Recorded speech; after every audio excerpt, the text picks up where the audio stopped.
معزز اسلامی خواتین، دنیا کے اندر کسی جگہ جو مجلس قائم کی جاتی ہے وہ مختلف عنوانوں سے اور مختلف حیثیتوں سے مجلس کو قائم کیا جاتا ہے۔ کہیں نکاح کی مجلس ہے، کہیں ولیمے کی مجلس ہے، کہیں شکرانے کی مجلس ہے، کہیں گھر کی ٹھنڈک کی مجلس ہے، کہیں اسکول کا فنکشن ہے۔ عرفات کے میدان میں لوگ جمع ہوتے ہیں، مینا کے میدان میں جمع ہوتے ہیں، مزدلفہ کے میدان میں جمع ہوتے ہیں۔ کبھی دین کی نسبت سے جمع ہوتے ہیں، کبھی دنیا کی نسبت سے جمع ہوتے ہیں۔ ان تمام مجالس میں جن مجلسوں کی فضیلت نام بنام، جیسے عرفہ کی مجلس ہے، عرفہ میں قیام کرتے ہیں، مینا میں کرتے ہیں، مزدلفہ میں کرتے ہیں، اور باجماعت نماز پڑھنے کے لیے مرد حضرات مسجد میں اجتماع کرتے ہیں۔ ان میں ایک اہم ترین مجلس دین کی نسبت سے کسی جگہ پر جمع ہونا ہے، جیسے کہ یہاں مدنی منزل میں دین کی نسبت سے، اللہ کی نسبت سے، آخرت کی نسبت سے جمع ہوتے ہیں۔ یہ اللہ تبارک تعالیٰ کا بہت بڑا انعام ہے، اکرام ہے، احسان ہے، تحفہ ہے، گفٹ ہے، ہدیہ ہے۔ ہر گھر کے پاس سے گزرنے والا گھر میں داخل نہیں ہوتا، ہر راجا کے محل سے، بادشاہ کے پیلس سے گزرنے والا بادشاہ کے محل میں داخل نہیں ہو سکتا۔ گھر والا جس کو کہے کہ تم آؤ دعوت میں شریک ہو جاؤ، وہ شریک ہوتا ہے۔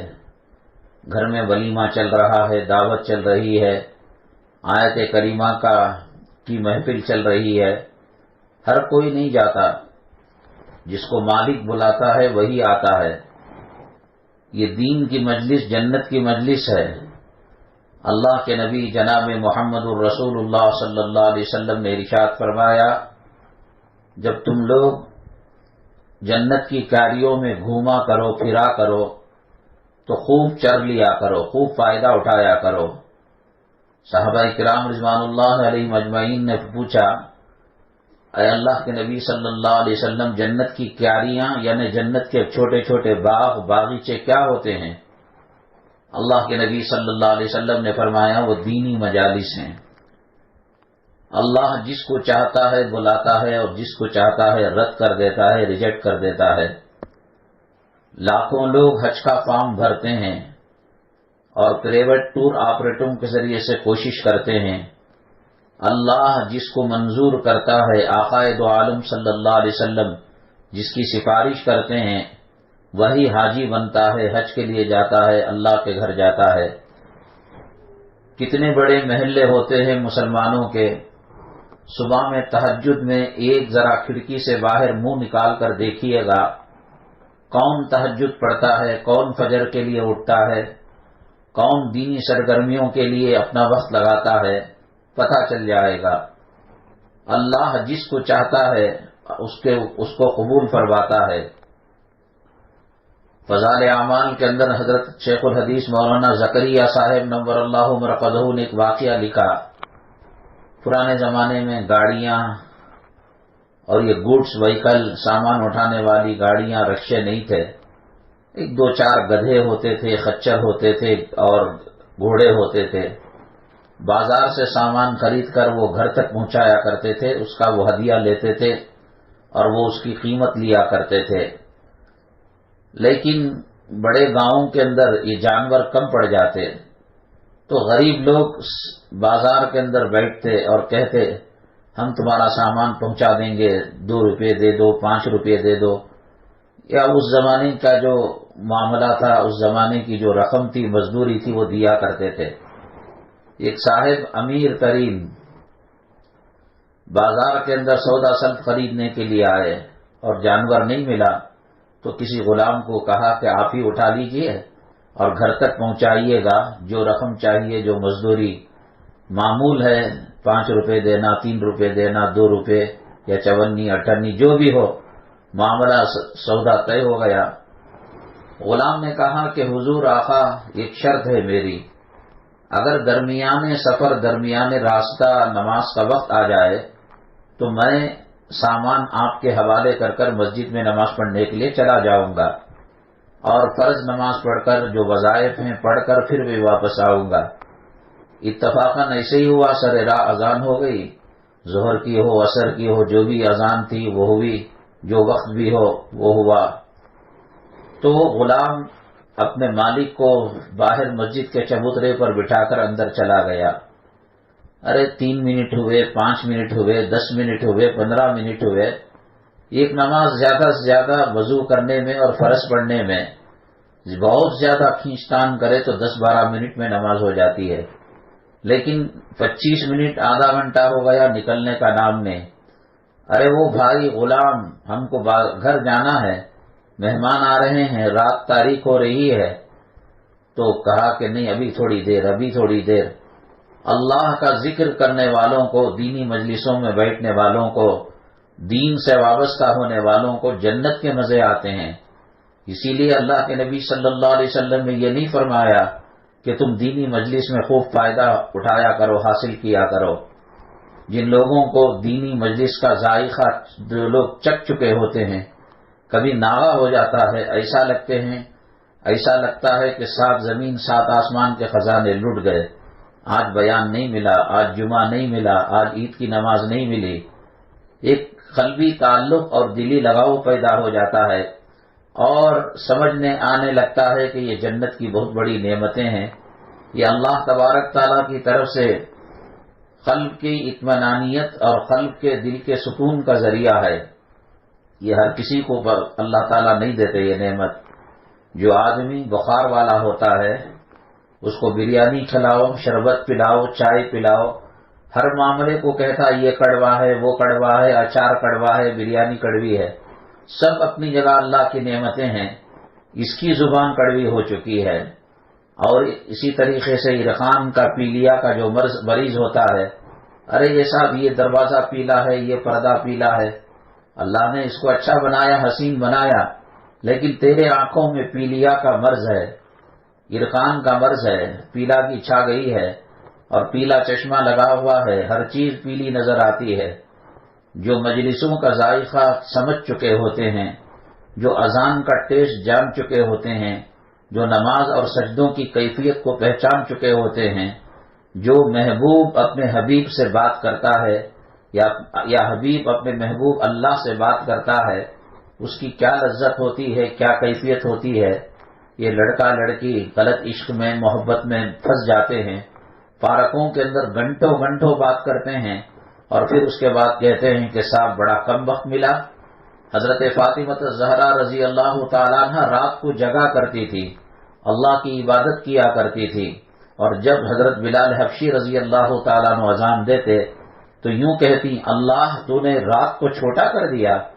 اللہ تعالیٰ الہام کرتے ہیں، میری بندی میں نے رات کو چھوٹا نہیں کیا، رات تو اتنی ہی ہے، لیکن تجھے عبادت کی لذت اور حلاوت اور چاشنی میں وہ مزہ تھا کہ رات کے گزرنے کا مزہ نہیں ملا، پتہ نہیں چلا۔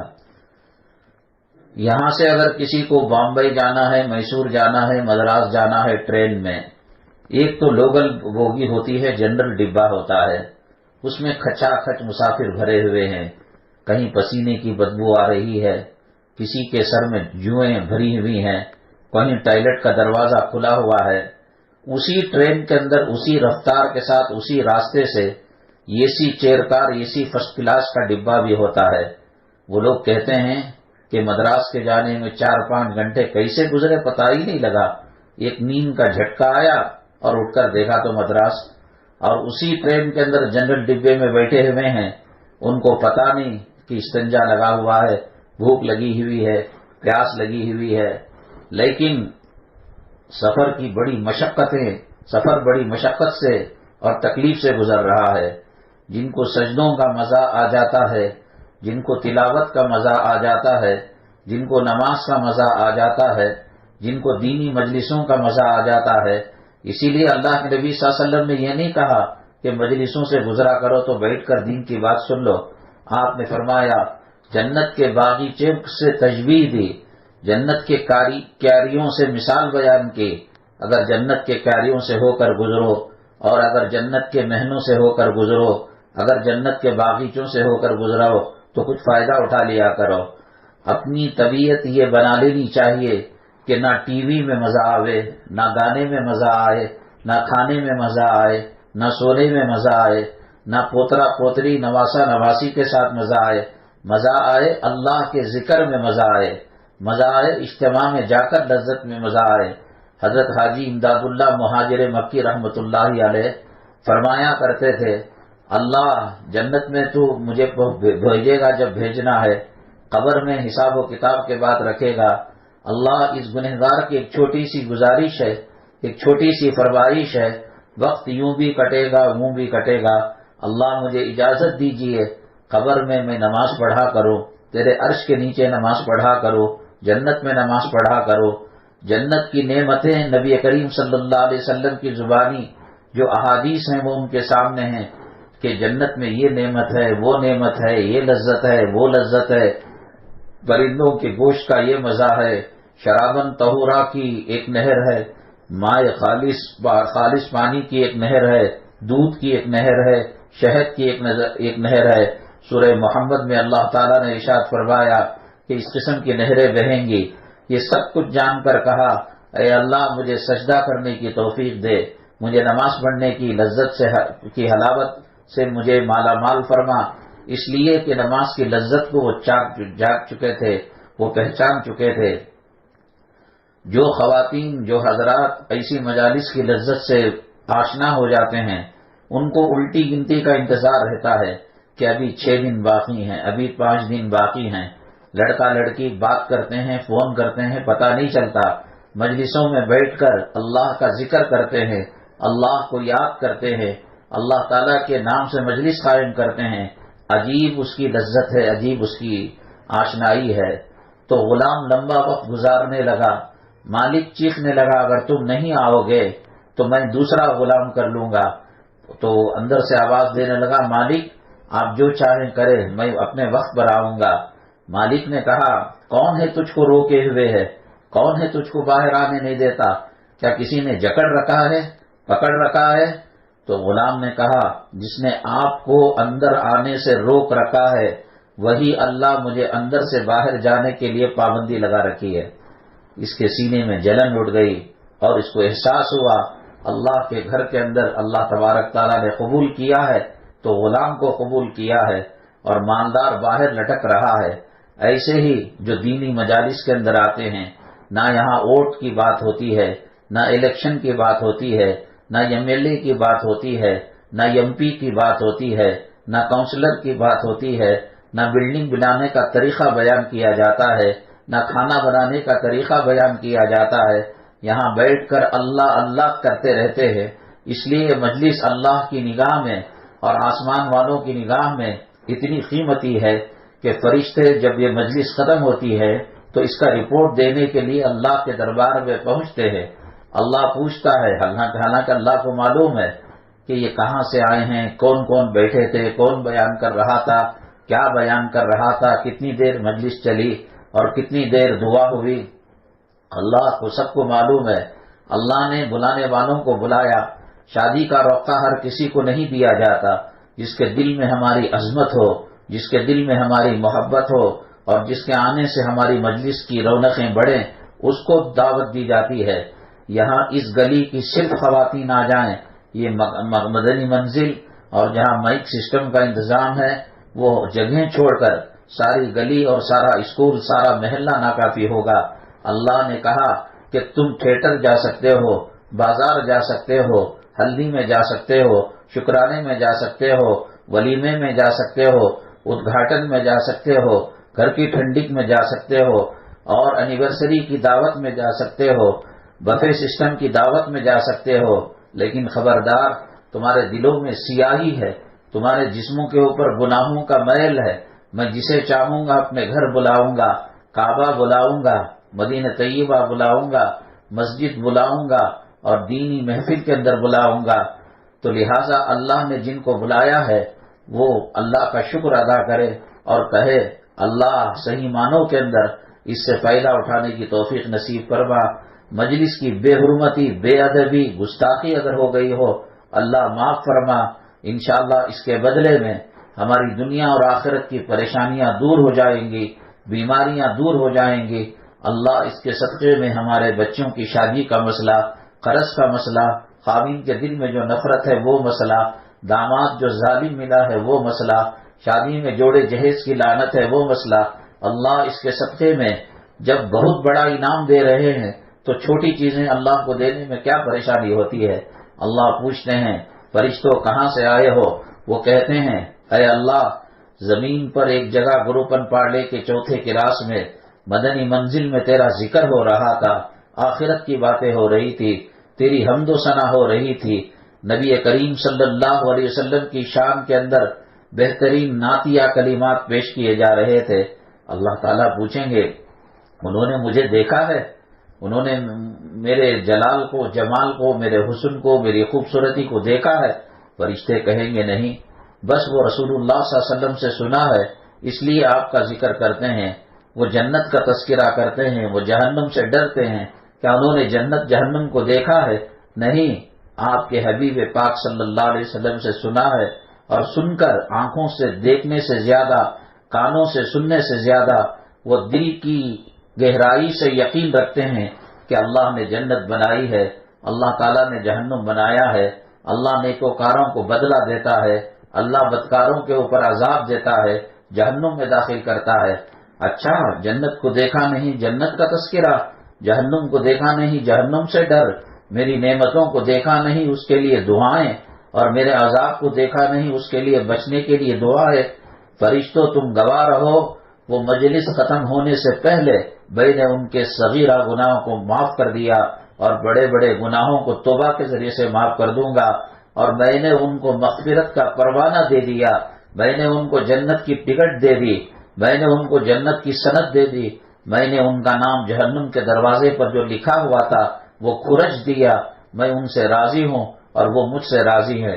فرشتے کہتے ہیں اللہ بات تو صحیح ہے کہ ایک مولانا صاحب بیان کر رہے تھے، کچھ خواتین بیان کو سن رہی تھی، لیکن ایک آدمی روڈ پر سے چل رہا تھا اور جب مہک کی آواز اس کے کان میں ٹکرائی وہ کھڑا ہو گیا، ارے یہاں تو اللہ کا نام لیا جا رہا ہے، یہاں نبی کریم صلی اللہ علیہ وسلم پر درود بھیجا جا رہا ہے۔ کھڑے ہو کر وہ سننے لگا اللہ، لیکن مجلس میں آنے کا ارادہ نہیں تھا، اس کا رائٹ سائڈ دکان تھا، لیفٹ سائڈ گھر تھا، دکان سے گھر جاتے ہوئے سرے راہ کھڑ گیا، وہ کسی کام سے میڈیکل شاپ جا رہا تھا، ڈاکٹر صاحب کے پاس جا رہا تھا، نرسنگ ہوم جا رہا تھا، راستے میں کھڑا ہو گیا، اللہ کی باتیں سن کر، نبی صلی اللہ علیہ وسلم کی احادیث کو سن کر اور دینی بیان کو سن کر، مقصد نہیں تھا مجلس میں رہنا۔ اللہ تعالیٰ فرماتے ہیں فرشتوں گواہ رہو کہ میں نے اس کی بھی مغفرت فرما دی، جو وہاں سے ہو کر گزرتا ہے اس کی بھی میں مغفرت کر دوں گا۔ اللہ کا شکر ادا کرنا چاہیے۔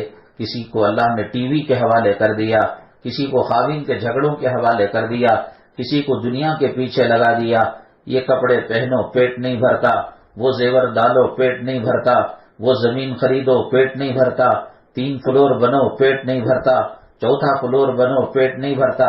اللہ تعالیٰ فرماتے ہیں حدیث قدسی میں، اے میرے بندے میرے لیے وقت نکال دے، آخرت کے لیے دل میں جگہ بنا دے، میں تیری تمام ضرورتوں کو پورا کروں گا۔ میں تجھے دنیا کے کسی آدمی کے سامنے دست سوال دراز کرتے ہوئے، جھولی پھیلاتے ہوئے، قرض کی بھیک مانگتے ہوئے وہ نوبت نہیں لاؤں گا، تیرے دل کو میرے ذکر کے لیے خالی کر دے۔ اے میرے بندے اگر تو اپنے دل میں دنیا کو بسائے گا، زمین کو بسائے گا، مکان کو بسائے گا، پراپرٹی کو بسائے گا، زیورات کو بسائے گا، میک اپ کرنے کے سامان کے لیے جگہ دے گا، تو تیرے دل کو میں الجھنوں سے بھر کر رکھ دوں گا، پریشانیوں سے بھر کر رکھ دوں گا۔ ایک پریشانی ختم نہیں ہوتی، دوسری پریشانی شروع ہو گئی، بچی خدا نہ کرے بھاگ کر چلی گئی، داماد ظالم نکل گیا، مرد کے دل میں نفرت پیدا ہو گئی، ایسی عجیب عجیب بیماریاں پیدا ہو گئیں۔ اللہ کے نبی صلی اللہ علیہ وسلم نے فرمایا قیامت کے قریب جو گنہگار ہیں، جو اللہ کے نافرمان ہیں، اللہ تبارک تعالیٰ کے دین کے غدار ہیں، ایسی بیماریاں اللہ پیدا کرے گا کہ ان کے آبا اجداد نے اس کا نام بھی نہیں سنا ہوگا۔ ہمارے دادا پردادا کو کیا پتا کہ کینسر کیا ہوتا ہے، ایڈز کیا ہوتا ہے، کرونا کیا ہوتا ہے۔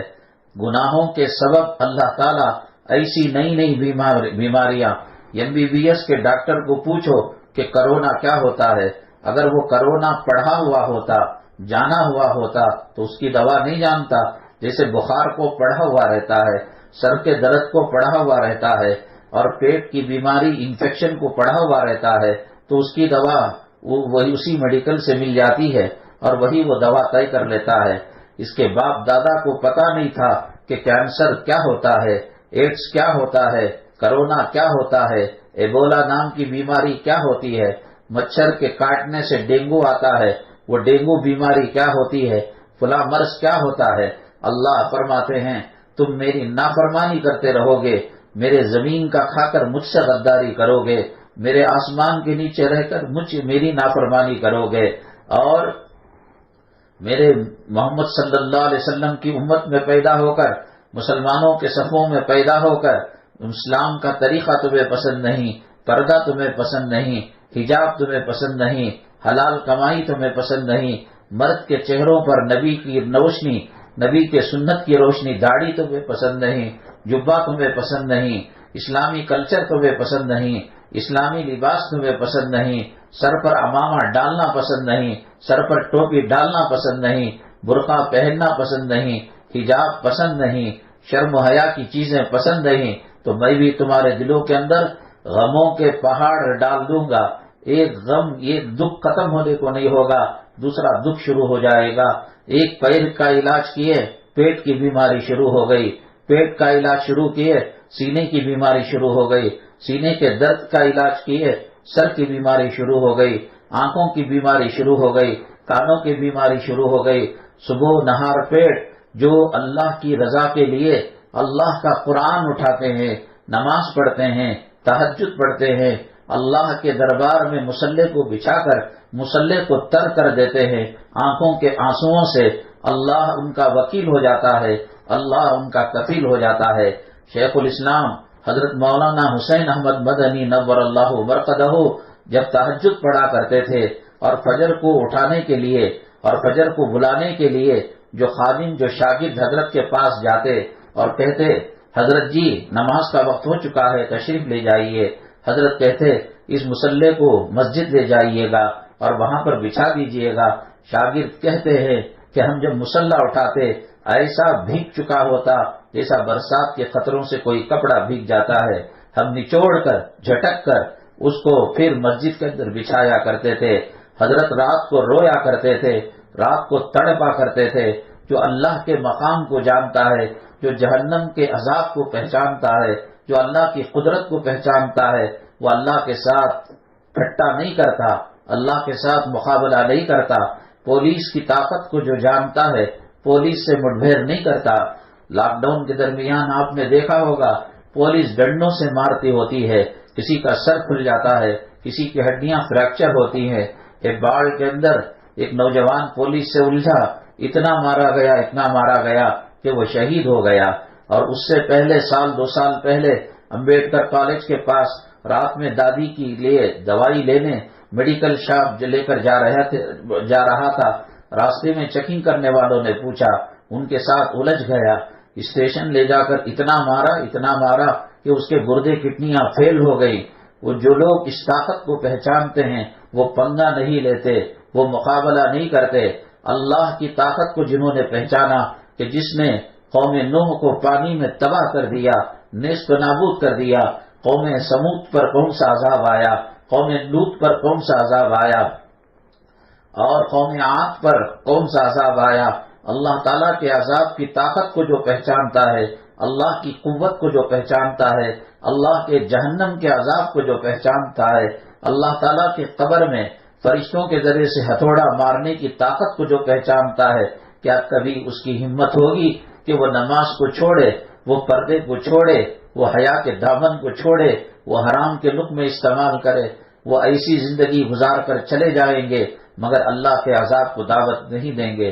میری مائیں اور بہنیں، آج جو خواتین بے پردگی کی زندگی گزار رہی ہیں، میک اپ کی زندگی گزار رہی ہیں، ناٹکوں کے اندر، ٹی وی کے اندر، سیریلوں کے اندر اور سنیما گھروں کے اندر اسکرین پر جو عورتوں کو مادرزاد برہنہ کپڑے پہنائے جا رہے ہیں، ننگے کپڑے پہنائے جا رہے ہیں، ان کپڑوں کو دیکھ کر نقالی کر رہی ہے، وہ اللہ کے عذاب کو دعوت دے رہی ہے۔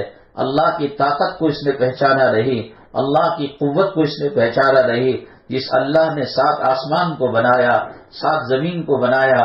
جب قوم لوط کو تباہ کرنے کا وقت آیا، برباد کرنے کا وقت آیا، پہلے تو بہت سمجھایا گیا حضرت لوط علیہ السلام کے ذریعے سے، لیکن جب قوم نے نہیں مانا اور قوم سرکشی کرتی رہی اور چیلنج کرتی رہی، ہم گناہ کریں گے، ہم گندے کام کریں گے، ہم بے حیائی کا کام کریں گے، اللہ تعالیٰ بذات خود نہیں، حضرت جبرائیل علیہ السلام جو طاقت والے فرشتے ہیں، قوت والے فرشتے ہیں، 5 قسم کا عذاب اللہ نے قوم لوط کو دیا۔ اس میں سے ایک عذاب یہ بھی تھا کہ قوم لوط کی بستی کو پہلے تو یہ کہہ دیا حضرت لوط علیہ السلام کو کہ آپ یہاں سے نکل جائیں، بستی کو چھوڑ کر چلے جائیں، گھرانے والوں کو لے کر چلے جائیں، جو ایمان لے کر آئے ہیں ان کو لے کر چلے جائیں۔ نکل گئے، لیکن لوط علیہ السلام کی بیوی کے دل میں کفر بھرا ہوا تھا، شرک بھرا ہوا تھا، غداروں سے، دشمنوں سے، نبی کے اور رسول کے اور اللہ کے دین کے دشمنوں سے اس کے تعلقات تھے۔ اور قرآن نے کہا ولا تلتفت، جب نکلو تو پیٹ پھیر کر نہیں دیکھنا۔ یہ سب تو نکل گئے، لیکن فرعون کی بیوی کو پتا تھا کہ اللہ کا عذاب آنے والا ہے، اللہ کا قہر آنے والا ہے۔ اس نے پلٹ کر جو دیکھا تو حضرت جبرائیل علیہ السلام ایک پر کے اندر ساری قوم کی لوط کی بستی کو اٹھا لیے، آسمان کے قریب اتنا لے کر گئے، علماء نے لکھا ہے کہ زمین کے مرغوں کی بانگ اور جانوروں کی آواز، لوگوں کی چیخ و پکار پہلے آسمان کے فرشتوں نے سنا اور وہاں سے ان کو الٹ دیا گیا، اور حضرت لوط علیہ السلام کی بیوی جو ایمان لے کر نہیں آئی وہ بھی الٹ گئی، اللہ کے عذاب کا شکار ہو گئی۔ اللہ یہ نہیں دیکھتے کون کس کی بیوی ہے، کون کس کی بیٹی ہے، کون کس کی بہن ہے، کون کس کا بیٹا ہے۔ نوح علیہ السلام کے بیٹے کے بارے میں آیا فکان من المغرقین، اور جب کہا گیا ارکم معنا، ہمارے ساتھ سواری میں شریک ہو جاؤ، ہمارے ساتھ جہاز کے اندر سوار ہو جاؤ، قال سآوی الی جبل یعصمنی من الماء، کہنے لگا تمہارا طوفان کہاں تک آئے گا، قدموں تک آئے گا، پنڈلی تک آئے گا، گھٹنے تک آئے گا، کمر تک آئے گا، بھائی تو پہاڑ پر چڑھا ہوا ہو، اس زمانے کی سائنس اور ٹیکنالوجی جو تھی اس کو اپنایا ہوا ہو، بارش مجھ تک پہنچ نہیں سکتی، طوفان کا پانی اتنا ہائٹ نہیں آ سکتا، پہلے تو ریگستان پانی آنے کا نام و نشان نہیں، اگر آ بھی جائے تو یہاں چھو نہیں سکتا۔ قال سآوی الی جبل یعصمنی من الماء قال لا عاصم اليوم من امر اللہ الا من رحم، بیٹے اللہ جس کو بچانا چاہے وہی بچ سکتا ہے، تو پہاڑ پر چڑھ جائے گا تو بچ نہیں جائے گا، اللہ کا عذاب آ جائے گا، اللہ کا قہر آ جائے گا۔ باپ بیٹے کی گفتگو ہو رہی تھی، فکان من المغرقین، حضرت نوح علیہ السلام نے اپنے ایمان کی آنکھوں سے دیکھا اور اپنے پیشانی پر لگی ہوئی آنکھوں سے دیکھا کہ بیٹا ڈوب رہا تھا اور بیٹا جو ہے پانی کے اندر غرق ہو رہا تھا، اللہ کے عذاب کا شکار ہو رہا تھا۔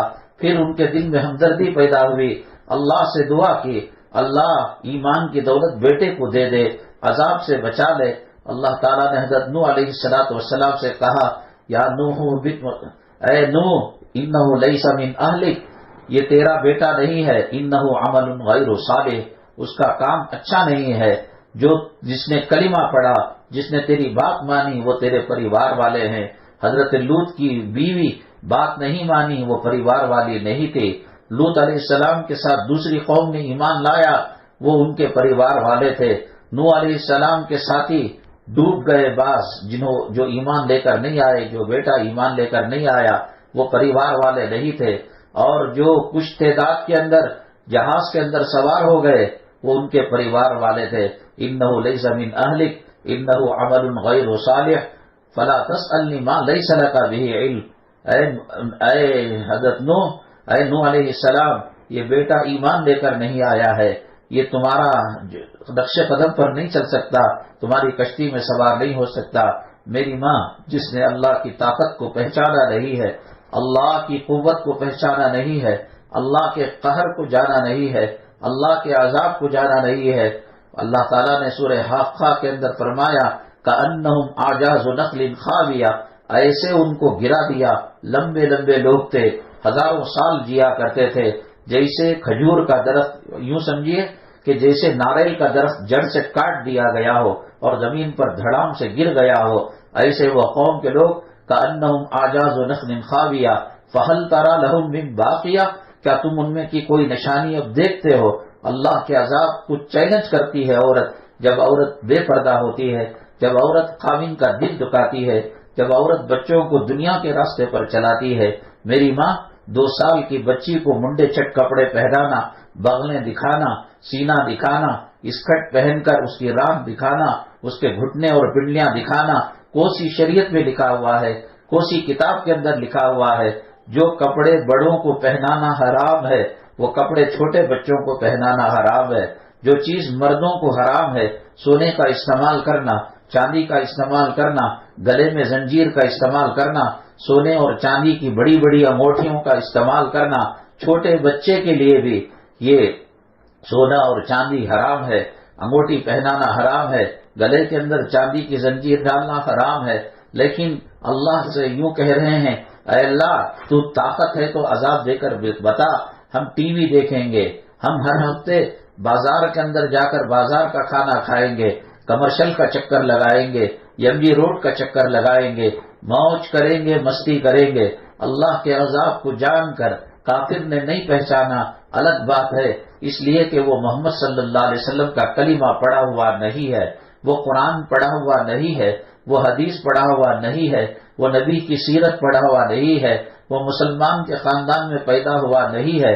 مسلمان کے خاندان میں پیدا ہو کر حدیثوں کو پڑھ کر، سنتوں کو جان کر، قرآن کو جان کر، پچھلے قوموں کے واقعات کو جان کر، پچھلے قوموں کے پیغمبروں کے واقعات کو جان کر، پچھلے قوموں پر اللہ کا عذاب کیسے آیا، اللہ کا قہر کیسے آیا، اللہ کی پکڑ کیسے ہوئی، اور نبی کریم صلی اللہ علیہ وسلم نے اس امت کے لیے جو دعائیں کی، اس کے باوجود یہ امت قبر کے اندر کن مرحلوں سے گزر رہی ہے، کس کو مارا جاتا ہے، کس کے لیے قبر چوڑی کی جاتی ہے، کس کے قبر میں جہنم کی کھڑکی کھولی جاتی ہے، کس کے قبر کے اندر جنت کی کھڑکی کھولی جاتی ہے، کس کی قبر کو حد نگاہ جہاں تک جاتی ہے وہاں قبر کو چوڑی کر دیا جاتا ہے، اور کس کی پسلیوں کو ملایا جاتا ہے۔ میری ماں کیا یہ جھوٹی حدیثیں ہیں، یا مولوی جھوٹا ہے، یا نبی الیاذ باللہ نبی جھوٹے ہیں کہ ہم نبی کے روزے پر کہے کہ تم نے عذاب قبر کی بات کی؟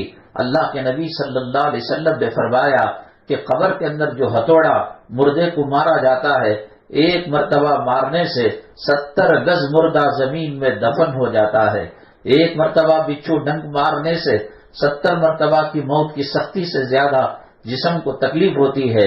وہاں کے بچھو اونٹ کے برابر ہوں گے، سام بڑے بڑے ہوں گے، ایک پھن مارے گا آدمی کئی گز جو ہے زمین کے اندر دفن ہو جائے گا، اور دنیا میں ایک پھنکار مانگے گا، ساری زردی اور ساری ہریالی، ساری زمین و آسمان کی مخلوق تباہ برباد ہو جائے گی۔ اللہ کے نبی صلی اللہ علیہ وسلم نے فرمایا، علماء نے بیان کیا کہ قبر کے اندر جو ہتھوڑا مارا جاتا ہے وہ ہتھوڑا دنیا کے بڑے سے بڑے پہاڑ جیسے ہمالیہ پہاڑ ہے اسے مارا نہ جائے، بلکہ اس ہتھوڑے کو ذرا سی حرکت کے ساتھ ہمالیہ پہاڑ پر رکھ دیا جائے تو علماء نے بیان کیا ہے وہ پہاڑ اس وزنی ہتھوڑی کی وجہ سے ریزہ ریزہ ہو جائے گا، رائی کے دانوں کی طرح بکھر جائے گا۔ میری ماں کیا حدیث کے اندر یہ بات غلط بیان کی گئی؟ کیا قبر کا عذاب برحق نہیں ہے؟ کس ہمت کی بنیاد پر؟ یا ایھا الانسان ما غرک بربک الکریم، کس رب نے تم کے معاملے میں تم دھوکے کا شکار ہو چکے ہو؟ کس نے کہا تمہیں سکرات کی تکلیف نہیں ہوتی؟ کس نے کہا تمہیں نماز چھوڑنے کے باوجود برکت ہوتی ہے؟ کس نے کہا تمہیں حرام رزق استعمال کرنے کے باوجود بھی گھر میں وسعت ہوتی ہے، خیرات ہوتی ہے اور نیکیاں ہوتی ہیں؟ نہیں میری ماں، کسی چیز نے، شیطان نے مغالطے میں ڈال دیا ہے، کنفیوژن میں ڈال دیا ہے، دنیا کی محبت نے دل پر پردہ چڑھا دیا ہے، آنکھوں پر پردہ چڑھا دیا ہے۔ لہم قلوب لا یفقہون بہا، وَلَهُمْ أَعْيُنٌ لَا يُبْصِرُونَ بِهَا وَلَهُمْ آذَانٌ لَا يَسْمَعُونَ بِهَا. دل ہے سمجھتے نہیں ہیں، کان ہے سنتے نہیں ہیں، آنکھ ہے دیکھتے نہیں ہیں، دماغ ہے فراست نہیں، سمجھنے کی کوشش نہیں. اللہ فرماتے ہیں دنیا میں کھاتا پیتا جانور بھی ہے، کتا بھی ہے، خنزیر بھی ہے، کوا بھی ہے، چیل بھی ہے، یہ بھی کھا رہے ہیں پی رہے ہیں. بچے وہ بھی پیدا کرتے ہیں، جنگل کے درندے، یہ میاں بیوی کے جوڑے بھی بچوں کو پیدا کرتے ہیں. جب دین سمجھ میں نہ آئے، خبر سمجھ میں نہ آئے، سکرات سمجھ میں نہ آئے، مرض سمجھ میں نہ آئے، اللہ کی طاقت کو نہ پہچانے، اللہ کی قوت کو نہ پہچانے، حکومت کا ڈنڈا سمجھ میں آتا ہے، پولیس کا ڈنڈا سمجھ میں آتا ہے، ملٹری کی ٹریننگ سمجھ میں آتی ہے، اللہ کا عذاب، اللہ کا قہر، اللہ کی پکڑ سمجھ میں نہیں آتی. اللہ تعالیٰ نبی کریم صلی اللہ علیہ وسلم کے دعاؤں کے صدقے میں امت پر اجتماعی عذاب سے محفوظ کر رکھا ہے. ویسا عذاب نہیں آتا جو قوم نوح کے اندر آیا، قوم سمود کے اندر آیا، قوم عاد کے اندر آیا، قوم لوط کے اندر آیا. جو عذاب حامان کو آیا، شداد کو آیا، نمرود کو آیا، ابو جہل کو آیا، ابو لہب کو آیا، ادبا کو آیا، شیبا کو آیا، فرعون کو آیا، اس کے حواریوں کو آیا، ویسا عذاب تو نہیں آئے گا. اللہ تبارک تعالیٰ فرماتے ہیں فَلَنُذِيقَنَّهُم مِّنَ الْعَذَابِ الْأَدْنَىٰ دُونَ الْعَذَابِ الْأَكْبَرِ لَعَلَّهُمْ يَرْجِعُونَ. ہم خبر کا عذاب دینے سے پہلے اور قیامت کا جھٹکا دینے سے پہلے، پلصراط کی تلوار سے کٹا کر جہنم میں ڈالنے سے پہلے اور قیامت کی سختیوں سے پہلے ہم اس کی کڈنی میں کنکرا پیدا کر دیتے ہیں، ہم کولیسٹرول پیدا کر دیتے ہیں، ہم دماغی توازن خراب کر دیتے ہیں، ہم رگوں کی بیماریاں پیدا کر دیتے ہیں، ہم دل کی بیماری پیدا کر دیتے ہیں، ہم بی پی کی بیماری پیدا کر دیتے ہیں، ہم شوگر کی بیماری پیدا کر دیتے ہیں. قرآن کہتا ہے کون ماں باپ اپنے بچے کو بیمار دیکھنا چاہے گا؟ کون ماں باپ اپنے بچوں کے سر کو پھٹا ہوا دیکھنا چاہے گا؟ کون ماں باپ اپنے بچوں کے پیروں میں لنگڑا پر دیکھنا چاہے گا؟ ماں کی مامتا اور باپ کی شفقت سے لاکھوں کروڑوں درجے زیادہ اللہ شفقت کرنے والا ہے، اللہ مہربانی کرنے والا ہے، اللہ مامتا کرنے والا ہے، اللہ رحم کرنے والا ہے، اللہ کرم کرنے والا ہے. کیوں آئے دن مسلمانوں کو مارا جا رہا ہے، مسجدوں کو شہید کیا جا رہا ہے، دکانوں کو آگ لگائی جا رہی ہے، میاں بیوی میں تفریق ڈالی جا رہی ہے، میاں بیوی ایک بسترے پر سوتے ہیں لیکن 7 زمین 7 آسمان کی دوریاں ہے. بیٹا ہے کہ باپ کی بات ماننے کے لیے تیار نہیں، بیٹی ہے کہ گھر والوں کی بات ماننے کے لیے تیار نہیں. 7 لڑکیوں کے بعد ایک لڑکا ہوا، بڑی منتوں کے ساتھ بعد، بڑی سماجتوں کے بعد، بڑے تہجد میں گڑ گڑانے کے بعد، بڑے تعویذ پلیتے کے بعد، بڑی دعائیں کروانے کے بعد، لیکن وہ بچہ جب چلنے کے لائق ہوا، وہ بچہ جب باپ کے جوتے پہننے لگا، لڑکیوں کو ہر آئے دن گھر میں لا کر ابا جی اماں جان یہ آپ کی بہو ہے اس کو قبول کرے، دل پر کیا بیتتی ہوگی. ماں یہی کہتی ہے پیدا ہونے سے پہلے مر گیا ہوتا، یا بچیاں ہی اللہ 2-4 بچیاں اور دے دیتا. اللہ کی ناراضگی کے ساتھ، اللہ کے غضب کے ساتھ جو کھلواڑا کرے گا، اللہ فرماتے ہیں کہ بڑا عذاب جہنم میں میں محمد صلی اللہ علیہ وسلم کی امت کو ڈائریکٹ داخل نہیں کروں گا، میں ان کو چونکاؤں گا، میں ان کو جگاؤں گا. ٹیچر جب اپنے طالب علم اسٹوڈنٹ کو سزا دینا چاہتا ہے تو ایک دم بڑی سزا نہیں دیتا، پہلے چھوٹی چھوٹی سزائیں دے کر اس کو جگاتا ہے، اس کو بیدار کرتا ہے، اس کو وارننگ دیتا ہے، اور جب مسئلہ قابو میں نہیں آتا تب جا کر اس کو مارا جاتا ہے، پیٹا جاتا ہے. اللہ تبارک تعالیٰ کلام پاک کے 21ویں پارے میں سورہ سجدہ کے 2 رکوع کے اندر فرماتے ہیں وَلَنُذِيقَنَّهُم مِّنَ الْعَذَابِ الْأَدْنَىٰ دُونَ الْعَذَابِ الْأَكْبَرِ لَعَلَّهُمْ يَرْجِعُونَ. ہم بڑے عذاب کے مقابلے میں چھوٹا عذاب چکھاتے ہیں. کیوں؟ تاکہ وہ لوٹ کر آ جائے، وہ دیندار بن جائے، وہ اللہ والا بن جائے. اللہ کی پکڑ جب آئے گی، اللہ کی گرفت جب آئے گی، میری ماں اللہ کی قسم کھا کر کہتا ہو آج کا دن ہفتہ ہونے میں کوئی شک و شبہ ہے؟ آج کا دن اس وقت 4:22 ہے، کوئی شبہ ہے؟ مرد کے مرد ہونے میں کوئی شبہ ہے؟ عورت کے عورت ہونے میں کوئی شبہ ہے؟ میری ماں اس سے زیادہ یقین کے ساتھ میں کہتا ہوں، اللہ کی قسم کھا کر کہتا ہوں، نہ خامن اللہ کے گرفت کو بچا سکے گا، نہ بیوی بچا سکے گی، نہ اولاد بچا سکے گی۔ قیامت کے دن کفن کی گھاٹی بننے سے پہلے یہ سب رشتے ختم ہو جاتے ہیں۔ ماں اولاد کو نہیں پہچانے گی، اولاد ماں باپ کو نہیں پہچانیں گے۔ آج ان اولادوں کی خاطر حرام کمائی جا رہی ہے، ان کو سائٹ دینے کی بات کی جا رہی ہے، ان کو بلڈنگ دینے کی بات کی جا رہی ہے، ان کے شادیوں کے اندر لاریاں بھر بھر کر جہیز دینے کی بات کی جا رہی ہے۔ میری اماں اپنی دنیا کی فکر کر لے، اپنے موت کی فکر کر لے، اپنے خبر کی فکر کر لے۔ آج تک جب سے دنیا پیدا ہوئی حضرت آدم علیہ السلام سے لے کر اب تک ایسا نہیں ہوا کہ کوئی بیٹی ماں کی خبر میں چلی گئی ہو، کوئی بیٹا باپ کی خبر میں چلا گیا ہو۔ مٹی کے کچھ ڈیلے، منہا خلقناکم وفیہا نعیدکم ومنہا نخرجکم تارۃ اخری، پڑھ کر پھونک کر ڈھیلے باپ کو بیٹا مار کر، خاوند کو بیوی مار کر، بیوی خاوند کو مار کر، یا خاوند بیوی کو مار کر، بڑوں چھوٹوں کو مار کر نکل چلے جاتے ہیں۔ 40 قدم آتے نہیں بیڑی سلگانے والا بیڑی سلگا لیتا ہے، سگریٹ پینے والا سگریٹ پیتا ہے، پان کھانے والا، گٹکا کھانے والا، زردہ کھانے والا، نشہ کرنے والا، کس کو فکر ہے؟ ہمارے جانے سے دنیا اندھیری نہیں ہو جاتی۔ یہ سورج نکل رہا ہے، یہ نکلتا رہے گا، یہ چاند نکل رہا ہے، نکلتا رہے گا، میٹرو کے اسٹیشن بن رہے ہیں، ہمارے مرنے سے یہ ختم نہیں ہو جاتے، بازاروں کی رونقیں ختم نہیں ہو جاتی، مسجد کی اذان ختم نہیں ہو جاتی، مسجد کی جماعت ختم نہیں ہو جاتی، لبیک اللہم لبیک کی صدائیں ختم نہیں ہو جاتی، جگتی ہے، نامور ہوتی ہے، لوگوں کی دعائیں وہ عورت لیتی ہے جو شرم و حیا کا چادر پہنی ہوئی ہو، آخرت کو یاد کر رہی ہو، قبر کی تیاری کر رہی ہو۔ میری ماں، دنیا داروں سے آج جو ہے کوئی فائدہ ہونے والا نہیں ہے۔ جب پہلے راجہ مہاراجہ ہندوستان کے اندر جب وہ حکومت کیا کرتے تھے، وہ مسلم بادشاہ ہو یا غیر مسلم بادشاہ، ان کے نہانے کے لیے ان کے محلوں کے اندر بڑے بڑے حوض بنائے جاتے تھے۔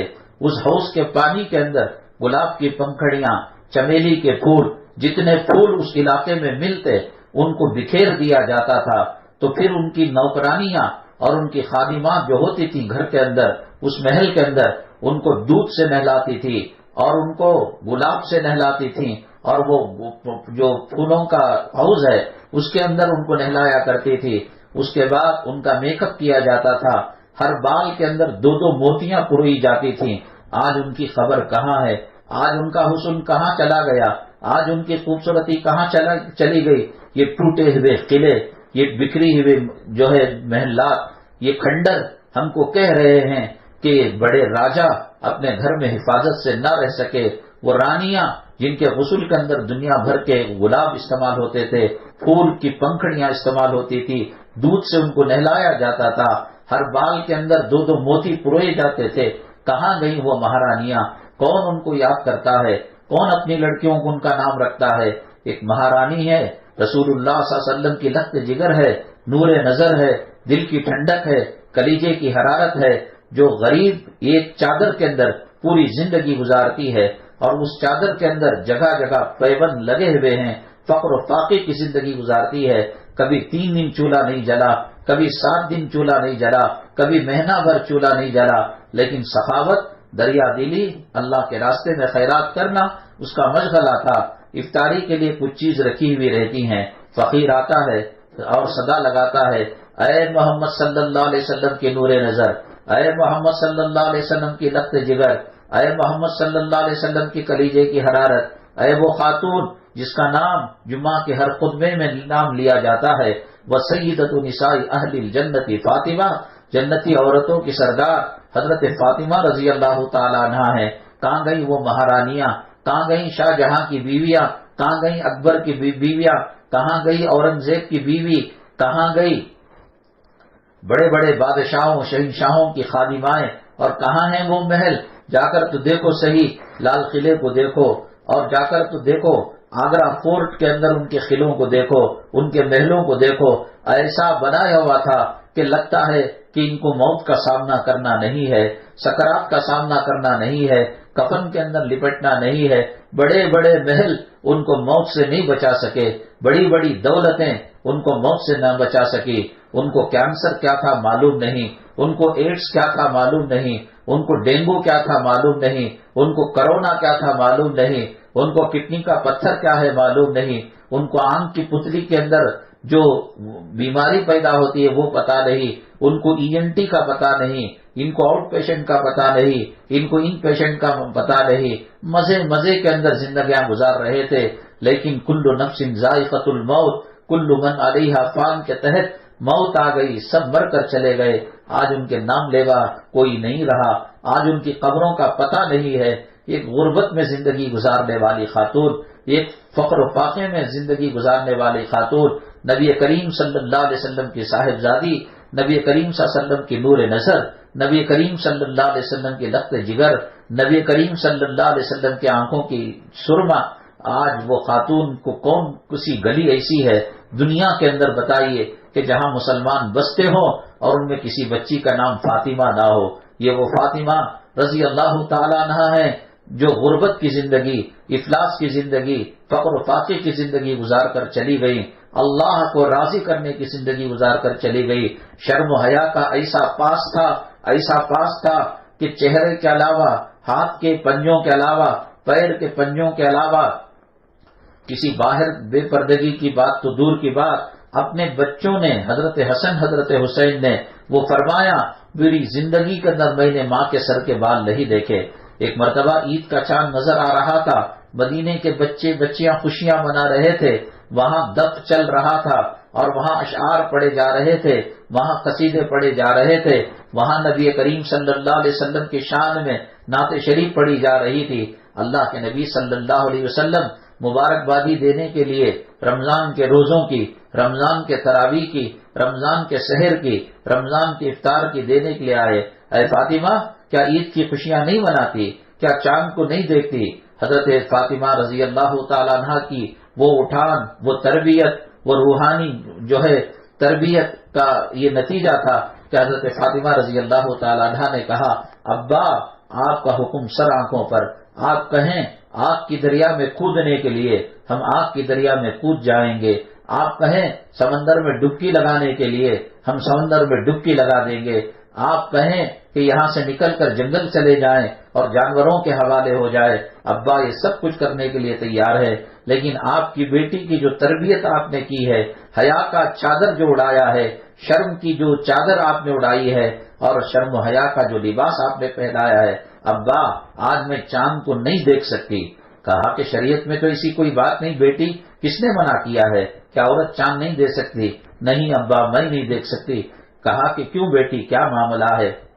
کہنے لگی آج جو ہے چاند دیکھنے کے لیے جو غیر مرد ہیں، غیر محرم ہیں، وہ تمام کے تمام چاند کو دیکھتے ہیں، ان کی نگاہیں آسمان کے چاند تک جا کر ٹکرا کر واپس آ جاتی ہیں۔ آپ کی تربیت کا نتیجہ ہے ابا، ابا آپ کی عصمت عفت اور پاک دامنی کی چادر پہنانے کا نتیجہ ہے۔ آج آپ کی بیٹی، آج آپ کی لخت جگر اور نور نظر چاند کو اس لیے نہیں دیکھ رہی ہے کہ فضاؤں کے اندر غیر محرموں کی نگاہ کے ساتھ میری نگاہ ٹکرا دی جائے۔ وہ زندگی کے اندر، وہ اس جو ہے دنیاوی زندگی کے اندر کشمکش کی زندگی گزار رہے تھے، فقر و فاقے کی، تندرستی کی زندگی گزار رہی تھی۔ اللہ کے نبی صلی اللہ علیہ وسلم کے پاس غنیمت کا مال آتا، حضرت علی فرماتے ہیں کہ مجھے جا کر مانگنے میں شرم آتی ہے۔ نبی کی بیٹیوں کا حصہ ہوتا ہے، نبی کے گھرانے کا حصہ ہوتا ہے، ہمارا بھی کچھ حصہ ملے گا، لیکن مجھے جاتے ہوئے میں مرد بنا ہو کر مجھے شرم آتی ہے۔ حضرت فاطمہ الزہرا رضی اللہ تعالیٰ عنہ نبی کریم صلی اللہ علیہ وسلم کے دولت قدے میں آتے ہیں اور دیکھتے ہیں کہ بہت بڑے مدینہ طیبہ کے غریب غلام آ رہے ہیں، کوئی بکری لے کر جا رہا ہے، کوئی اونٹ لے کر جا رہا ہے، کوئی خچر لے کر جا رہا ہے، کوئی گیہوں لے کر جا رہا ہے، کوئی چاول لے کر جا رہا ہے، کوئی چادر کپڑا لے کر جا رہا ہے۔ یہ دیکھ کر کہ مدینے کے غرباء کا جب تقسیم ہو جائے گا تو پھر دوبارہ ہم مال لے لیں گے، نبی کریم صلی اللہ علیہ وسلم سے گھر کی حالت بیان کر کر کچھ دانہ چاول لے لیں گے۔ چلے گئے، نبی کریم صلی اللہ علیہ وسلم نے تمام مال اللہ کے راستے میں خیرات کر دیا، مدینے کے یتیموں، بیواؤں، مسکینوں، غریبوں کو جو حق دینا تھا دے دیا۔ اس کے بعد کہا میری بٹیا آ کر جھانک کر گئی ہے، بلاؤ کیا ماجرا تھا، کیا مسئلہ تھا؟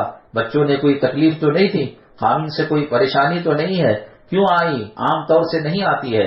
بلایا گیا، حضرت فاطمہ رضی اللہ تعالیٰ عنہ کا مکان نبی کریم صلی اللہ علیہ وسلم سے لگے ہوئی کا کمرے میں تھا، وہیں پر وہ زندگی گزارا کرتی تھی۔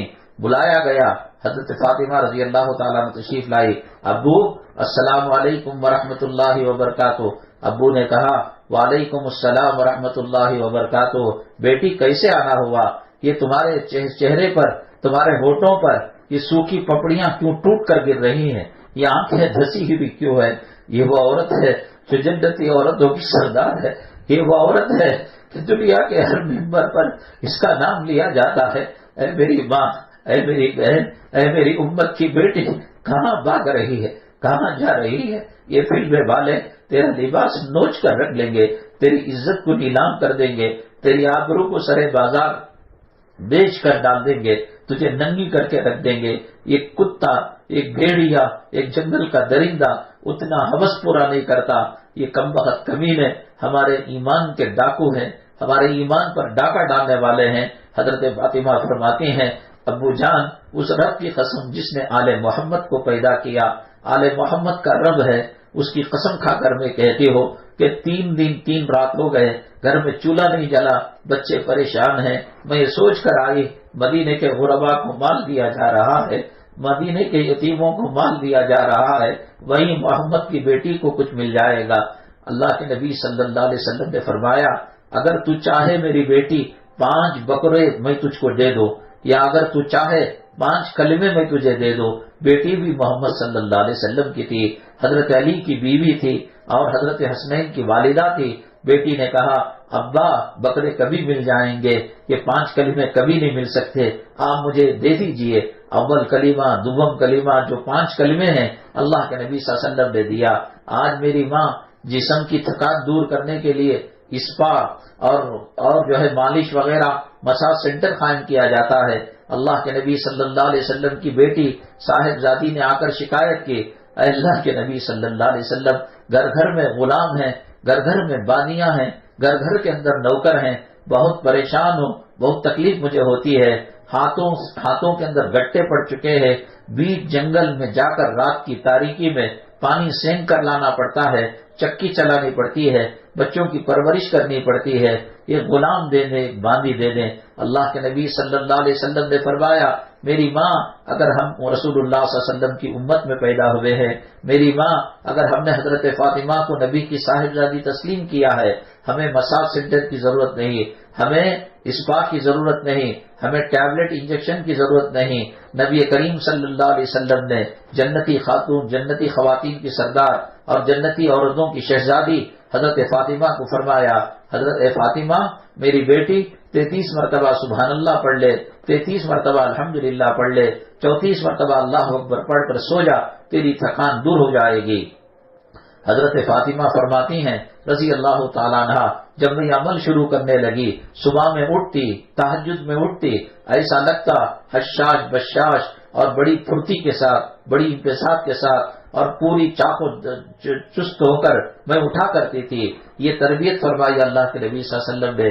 آج ہمیں زندگی میں شریعت کا پتہ نہیں، لیکن مرنے کے بعد بھی شریعت کے بارے میں غور و فکر کیا کرتے تھے۔ اورنگزیب عالمگیر رحمت اللہ علیہ آج ہندوستانی مسلمان بادشاہوں کو برا بھلا کہا جاتا ہے، کہاں ان کے تقوی کو ہم پہنچ سکتے ہیں، کہاں ان کی طہارت اور کہاں ان کے تزکیہ قلوب کو پہنچ سکتے ہیں۔ اورنگزیب عالمگیر رحمت اللہ علیہ قرآن پاک لکھا کرتے تھے، ان کی بیگم ٹوپیاں سیا کرتی تھی، مہینہ 15 دن میں ان کو فروخت کیا جاتا تھا، وہ پیسہ کھا پی کر کچھ پیسہ بچا لیا اور مرنے کے وقت وصیت کی پوری زندگی میں نے حلال طریقے پر زندگی گزاری، میری موت کے بعد کفن میرے حلال روزی سے دیا جائے، فلاں جگہ پر اتنے روپے 20-25 روپے جو اس زمانے کے تھے رکھے ہوئے ہیں۔ حضرت فاطمہ رضی اللہ تعالیٰ عنہ شرم کی زندگی گزاری، حیا کی زندگی گزاری، تقوی طہارت کی زندگی گزاری، مرتے وقت الٹ پلٹ ہو رہی تھی۔ ام ایمن رضی اللہ تعالیٰ عنہ جو حضرت فاطمہ کی سہیلی تھی، اے فاطمہ کیا سکرات تجھے تکلیف پہنچا رہی ہے؟ کیا موت کا ڈر طاری ہو گیا ہے؟ حسنین کو چھوڑ کر جانا غم ہو رہا ہے؟ خامن سے جدائی کا صدمہ ستا رہا ہے؟ کیا بات ہے؟ حضرت فاطمہ رضی اللہ تعالیٰ عنہ نے بتایا نہ خامن کا صدمہ ہے، نہ بچوں کی یاد ستا رہی ہے، نہ دنیا کی محبت ہے، نہ موت کا ڈر ہے۔ اصل یہ ہے کہ عرب ممالک کے اندر جب کوئی مرتا ہے، کھاٹ کے اوپر اس کی لاش کو لگ کر ایک سفید چادر اڑا کر اس کو قبر تک لے جایا جاتا ہے۔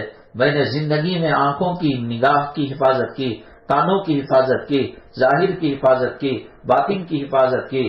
کھاٹ پر جب لے جایا جائے گا تو میرے جسم کا حلیے کا پتہ چل جائے گا، ٹانگیں کیسی تھیں، پیٹ کیسا تھا، سر کیسا تھا، ہاتھ کتنے لمبے تھے۔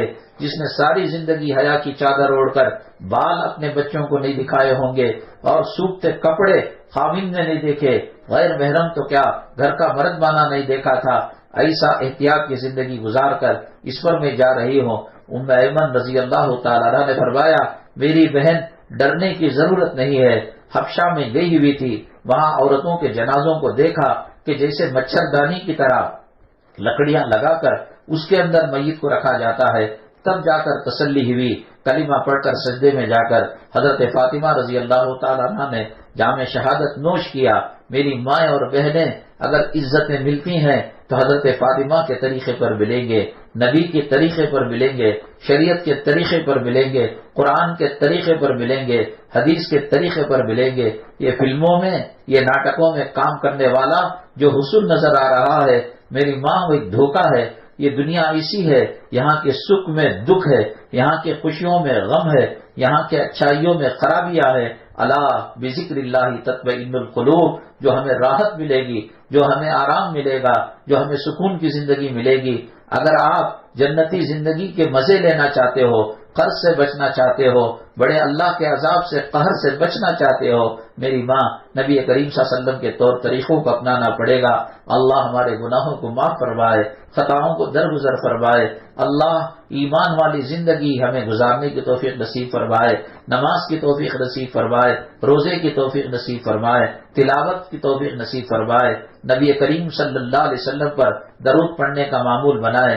یہ میری ماں جو سالن بنتا ہے، کھانا بنتا ہے، گھر میں جو رونق آتی ہے وہ ماربل لگانے سے نہیں آتی، وہ ٹائلز لگانے سے نہیں آتی، وہ قیمتی پتھر اور قیمتی جو ہے دیواروں کو مزین کرنے سے نہیں آتی، کھانے کی لذت بازاروں کے ملنے والے مسالوں سے نہیں آتی۔ میری ماں جب تو قرآن پڑھتی ہے، جب تو درود پڑھتی ہے، جب تو ذکر کرتی ہے، گھر میں وہ نور جنت کی کھڑکی سے داخل ہو جاتا ہے، اور سالن میں ایسا مزہ آتا ہے، ایسا مزہ آتا ہے، سات زمین سات آسمان میں کھانے کی وہ لذت نہیں ملے گی اور سالن کی وہ لذت نہیں ملے گی۔ اللہ خاوند کے دل کو پاک کر دے گا، اولاد کے دل میں میاں محبت پیدا کر دے گا۔ اللہ ہمارے گناہوں کو درگزر فرمائے، شان ستاری کا معاملہ فرمائے، شان غفاری کا معاملہ فرمائے۔ یہاں مدنی منزل کے جو مالک ہیں الحمدللہ بڑے خوش دل اور وسیع الظرف ہیں، اور بہت ساری خواتین اور بہت سارے حضرات ان کی خدمت میں لگے ہوئے ہیں۔ اللہ تبارک تعالیٰ دونوں جہاں کی خوشیاں انہیں نصیب فرمائے۔ اللہ ہمارے آنے کو قبول فرمائے، تا حیات مرتے دم تک دین سے وابستگی اور دینی مجلسوں سے لگاؤ اور نماز روزے کا اہتمام اللہ نصیب فرمائے۔ اللہ قدم قدم پر مصیبتوں کو دور فرمائے، قدم قدم پر اللہ اپنی نعمتوں سے مالا مال فرمائے۔ اللہ تبارک تعالیٰ اس میں جو خطا ہو گئی اس کو معاف فرمائے، جو باتیں قابل عمل ہیں عمل کرنے کی توفیق نصیب فرمائے۔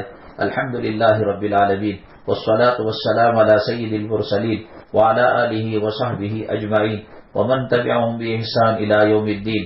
اللهم ارحم امة محمد صلی اللہ علیہ وسلم، اللهم اصلح امة محمد صلی اللہ علیہ وسلم، اللهم فرج عن امة محمد صلی اللہ علیہ وسلم، اللهم انا نجعلك في نحورهم ونعوذ بك من شرورهم۔